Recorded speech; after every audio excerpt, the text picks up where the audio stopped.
What's going on, everyone? So we have a brand new spoiler card from Shadows of the Galaxy. I want to talk about Dr. Evazan here, and also I want to talk a little bit about the smuggling mechanic and some of the cards associated with that, because I was not here for the last week when those cards were released. I said I would talk about all the new cards, and I was actually out of state for a little bit the past week. So without further ado, let's talk about Dr. Evazan. If you wanted to pick up any of the cards when these cards do come out, or pick up any Spark of Rebellion cards, use my link in the description down below for TCG Player. It'll help me out. Thank you very much. Dr. Evazan, a card that is, well, looking at this guy gives me the absolute creeps. If you guys do not know this character in lore, I'll keep it short and sweet as, well, he actually creeps me out just talking about him, but also I don't know if many of you care. For those of you that are more mainstream in terms of you watch the movies, he's in episode 4 when Luke and Obi-Wan go to the cantina. You're going to find him kind of aggressively approaching Luke because Luke kind of bothered them, and then Obi-Wan slashes off Baba's arm in the background. In the more expanded lore, you're going to find that he's sort of like a mad scientist. He's technically a doctor or a cosmetic surgeon, but not really. He creates these very, very nasty experiments. It's very insane. He created the decraniated, I believe it's called, where they basically have no head because they've turned people into living droids that have no free will of their own, which is very, very creepy. But without any of that, as for card evaluation, we have a 2-resource cunning villainy creature or unit on the ground that has 3/3 stats, very impressive. Shielded, even more impressive, but there's a huge drawback. Bounty, ready up to 12 resources. So this card is really interesting. I love the design of these types of cards where the whole goal is for the player themselves to break it. And what I mean by that is find out where this card's good and why it's good and play to those strengths, because if you're able to do that, you get a really big payoff, right? This is a Battlefield Marine that's shielded. That is crazy. Battlefield Marine is already one of, if not the most played units onto that we've seen, as it's such a powerful statted unit. And that's one of the reasons why things like Sabine Green and Leia Red are so powerful, is that you just have so much power on round 1 that also can outclass a lot of other round 1 plays that your opponents are playing, right? Even if they play something like a Sabine, Battlefield Marine just kills it and lives. This Dr. Evazan gets to kill Battlefield Marine and live. However, if your opponent kills it, they basically refund anything that they spent to kill it, or can play an absurd amount of spells in a turn. Now remember, you can only ready up to how many resources you have. So if you have 4 resources and you kill it, you can only ready 4 resources. So just keep that in mind. In the late game, what that means is you don't ever want to play this guy. If they play, Darth Vader, and they ambush your Dr. Evazan and kill it, and then they get to play, I don't know, a 97th Legion, maybe a Reinforcement Walker, maybe they have 8 resources, they played a Darth Vader, killed it, play a Reinforcement Walker, like that type of scenario is game over, right? That type of tempo play, that type of usage of resources is just not able to become, like, you can't come back from that, generally speaking, right? You can like Super Laser Blast, but if you're playing Super Laser Blast into the Dr. Evazan deck, it's probably not what you want to be doing, although I will talk about that in a little bit, just maybe a little bit of a side strategy. The thing that I think about this card is, okay, how can we get the most value out of it? Well, the way you do it is you actually use it as an aggressively trading out with your opponent's card. You don't actually use it as an aggressively attack your base type of card.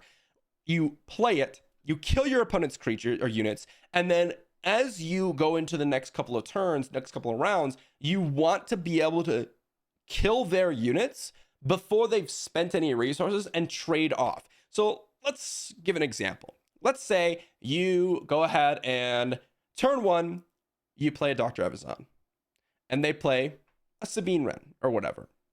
You kill their Sabine Wren. Great. You still have a 3/3.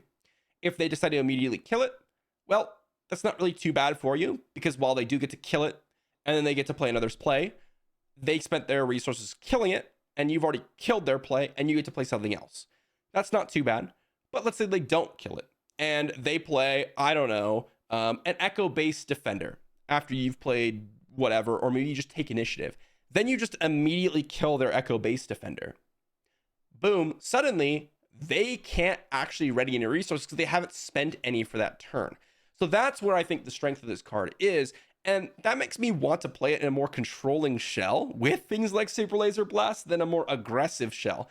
Because the problem with it being in something like a boba deck. This is where I think a lot of people are immediately thinking it's cunning villainy. That's the strongest archetype in the game right now in terms of meta, right? Boba is the key one to beat. This seems like it would fit into Boba, right? I actually think it's not good for Boba. One of the hardest matchups for Boba is controlling no creature, no units. My bad if I say creatures, by the way, very much attuned to magic. But if no units on the battlefield, you can't leverage the action ability from Boba. Suddenly, they play Power of the Dark Side on turn 2 after you've played Dr. Evazan, and they can play something else following that up.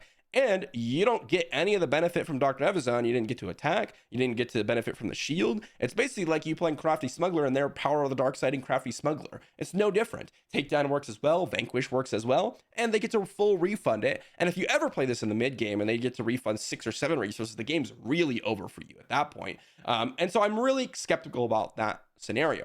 But again, what I mentioned earlier is if you play it like a Thrawn control list, suddenly you have a really overstated unit. And yeah, they get to ready up to 12 resources, but unless they're playing control, then you're going to find yourself extremely you're going to find yourself outpacing your opponent, even though they're the aggro deck. So I actually think this fits more into a more controlling, more mid-rangey shell than a more aggressive shell, despite it being a very overstated unit, because the bounty is much more applicable towards, fighting your opponent's control deck. Or if your opponent's playing control, they're going to get more value out of that bounty than someone playing an aggro deck or a mid-range deck, because they don't really want to be killing your units. Although even then it can be a big drawback. I'm interested to see what they could do with this card and what we can do in the future. Of course, this is just my early thoughts. Maybe someone else has some idea about it, and maybe someone else has an idea on how to break this card.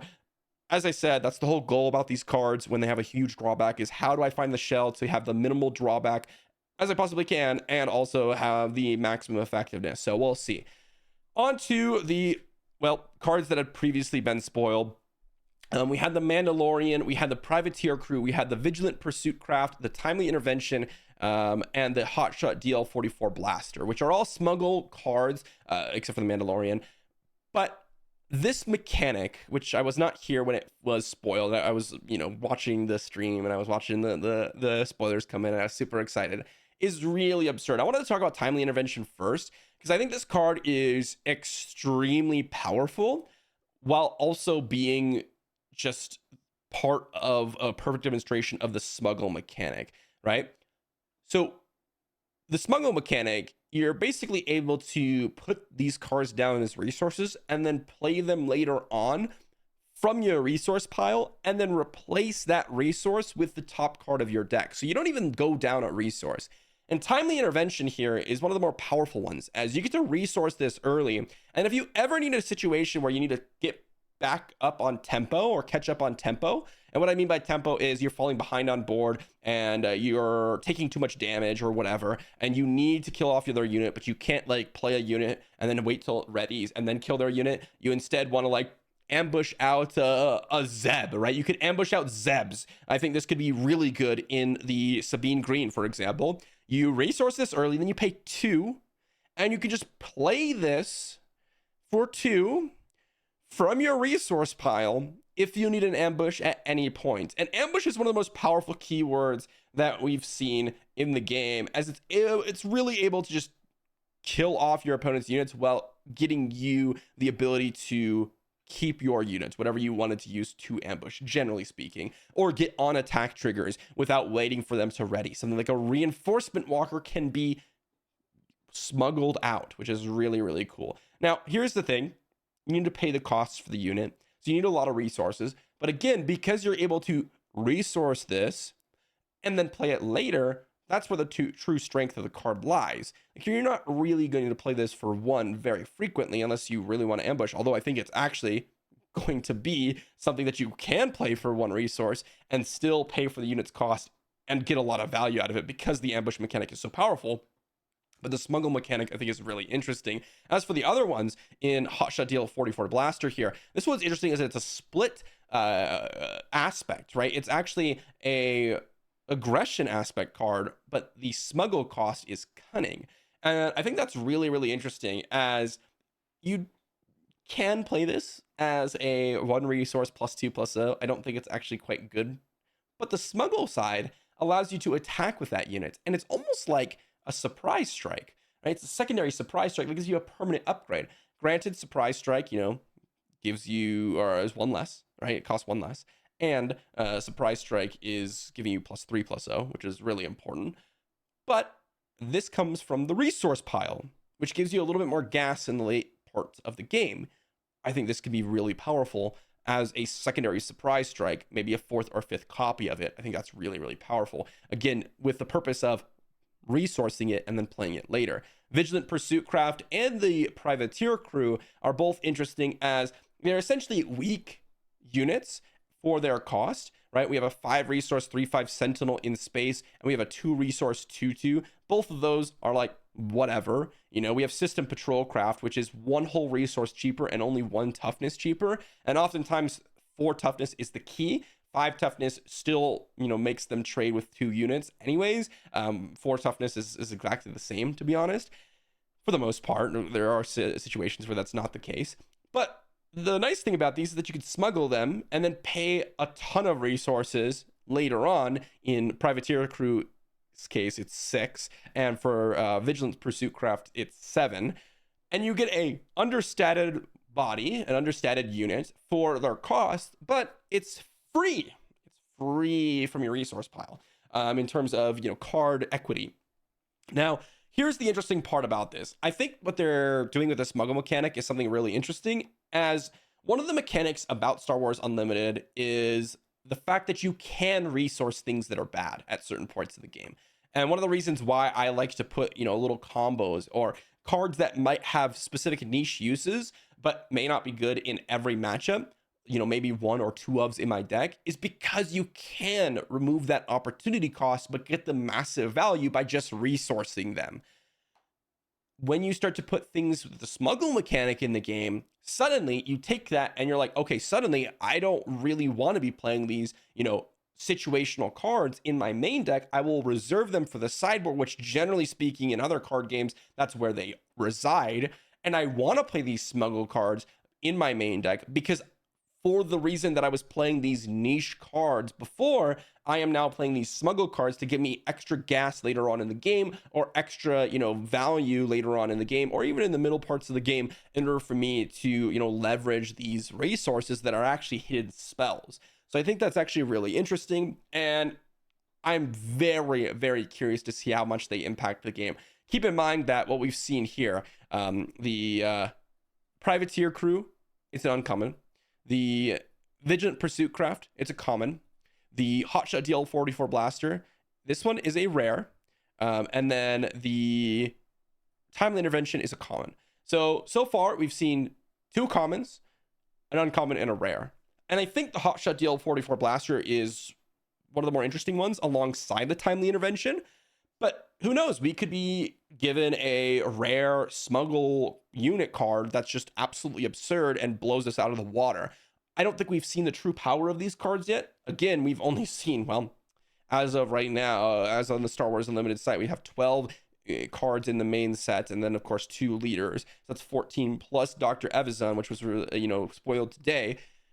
That's really not a lot to go off of. So we'll see if we end up getting some really, really, big sort of options, like something that's gonna smuggle for, I don't know, like 8, and it's gonna be like an Avenger level, unit, or maybe not Avenger level, but maybe it's like a, I don't know, 97th Legion type unit for smuggle 8s and something like that. We don't know.